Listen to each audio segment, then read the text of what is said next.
It's time for Where You Live with Gene and Tony, the show that's all about owning, buying, selling, renting, and association management. If it involves a home, we'll talk about it. Here's your chance to get your homeowner questions answered. From the Concierge Landscape Studios, here's Gene and Tony. Needed the shelter of someone's arms, and there you were. Needed someone to understand my ups and downs, and there. Good morning and welcome once again to Where You Live with Gene and Tony. I'm Gene Sullivan. And I'm Tony Crockett. Hi, Gene. Hi, Tony. Folks, we've got a great show lined up for you. We're going to be dealing with a lot of interesting stories. This last week, for example, the Minnesota State Legislature went into session again.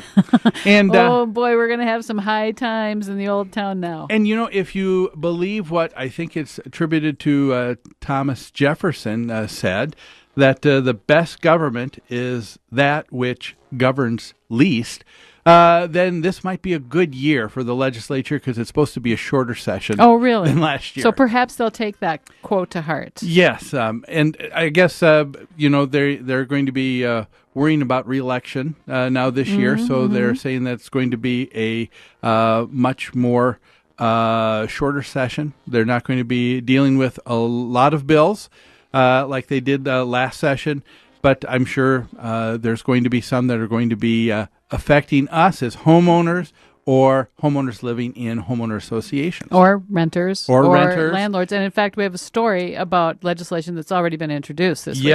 Yes, we do. That affects us all. We're going to be talking about that a little bit. We've got a comment from a listener from last week's show, too. We're going to be talking about a little bit later on in the show a article that has talking about the post office, United States Post Office, that is laying out details on service changes and closings of all kinds of service centers, post office centers. 28,000, they said, in the employees in the Postal Service will be laid off probably this next year. I don't think that can improve their reputation. No, and that's going to affect homeowner associations, Yeah. and we're going to let you know how that does in just a little bit. But it is time now, folks, for Property Management in the News. Property Management in the News is brought to you by Pest Control Services. When you need to get rid of unwanted pests in your home or rental property, call someone who's responsive, professional, and a proud member of Angie's List. That would be Greg Keener. Give him a call at 952-894-9748. That's Pest Control Services.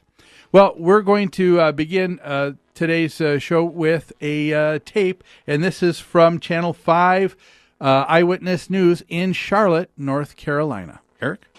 From neighborhood rules to membership fees, some Charlotte residents say they are fed up with their homeowners association. New at 5, Eyewitness News anchor Allison Lottis learned how local state lawmakers trying to change that and why not everyone is behind him. Jenny Bank has lived on Wingdale Drive for 12 years. I really like my lot because it backs up to the woods. But Bank claims her homeowners association isn't fair in enforcing neighborhood rules about hiding garbage cans or building fences. I was told it had to be spaced, 50-50, and that's not 50-50. And when it comes to high weeds, I call the city because my homeowners association doesn't do anything. I feel like all I do is pay the money, and then nothing ever happens. Mecklenburg County Representative Rodney Moore is fielding citizen complaints. He sits on the state HOA committee, holding a public hearing on Monday. He wants to pull back their power. They're like many governments. Representative Moore told me one of his biggest concerns with HOAs is their ability to foreclose on someone's house. It almost happened to him. I don't particularly think that's a process that private citizens have against other private citizens. Then what kind of rule do you have for people that are outlaws and don't want to pay, but everybody else has to pay for them? Charlotte Councilmember Claire Fallon helped form the Northeast Coalition, an organization of homeowners associations. She argues they're necessary for people to protect their neighborhood. If you don't watch it, it's like everything else. It just goes away in a direction you don't want. Moore wants neighborhood HOAs like Beggs to be regulated.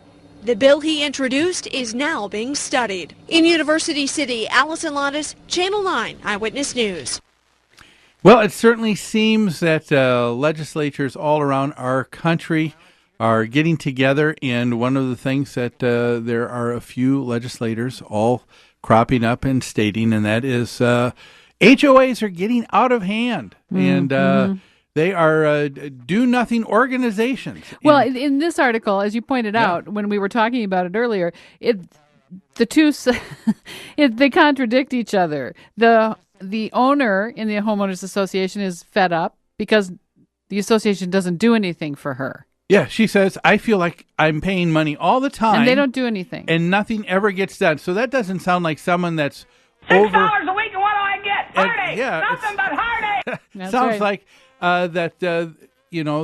she's concerned because nothing gets done. Nothing, That's right. Nothing is done for the money that she pays. However, when you hear the quote from this state representative in North Carolina... purportedly... her state representative. Yes. What's his stance? He comes out and he says he thinks that he said nobody that I love this quote. He said here it is.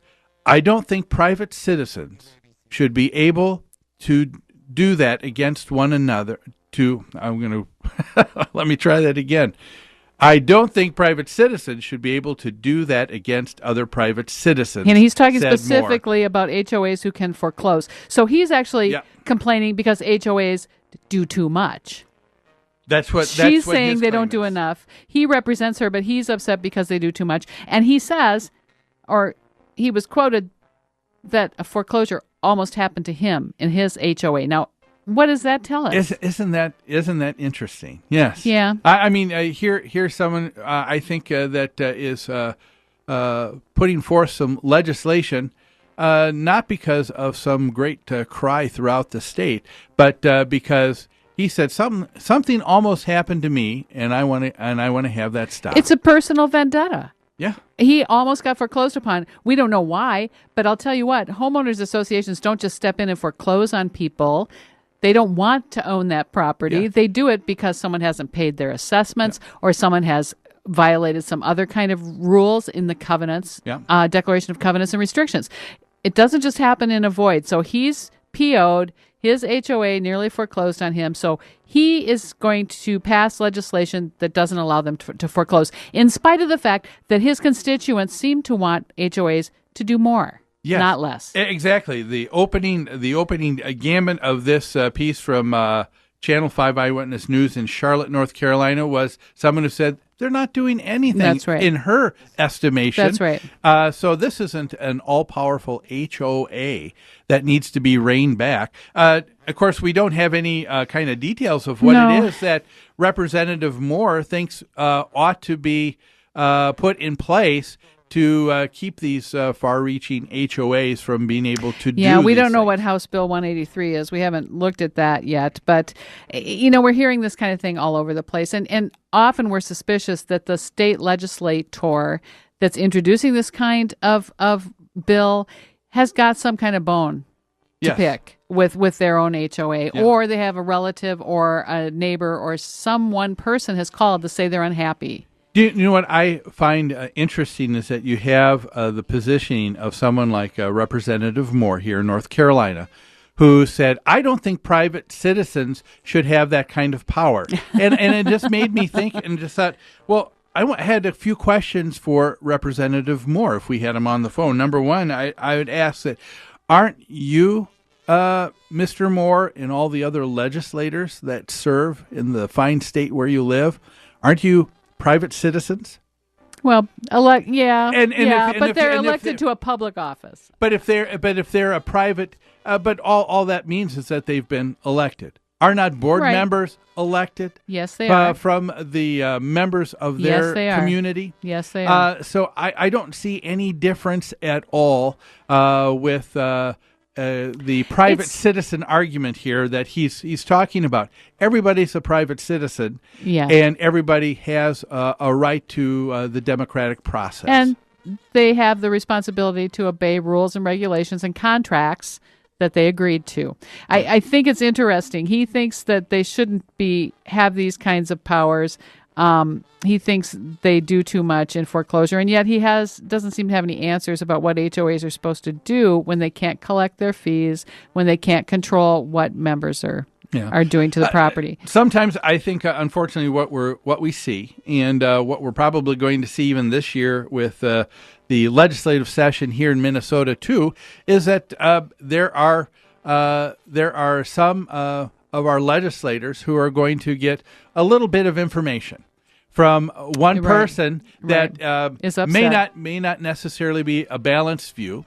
They won't take the time to check that out. They will put something forward as legislation, and if we're not aware, if we're not careful to watch it, then these kinds of silly, ridiculous laws are the ones that continue on. I think there's another contradiction here. He said he doesn't think private citizens should be able to foreclose against other private citizens, and yet he admits that HOAs are mini governments. So the board is either looked at as private citizens that are doing far outreaching their scope, or they're evil entities like some evil government or evil corporation. You can't win. Well, and a lot of what we're going to be talking about with some of the other stories later on today too, Tony, are going to be going back and forth with that basic premise. Is a homeowners association too powerful? Do they have authority to do things that they shouldn't have? And we're going to talk about that responsibility,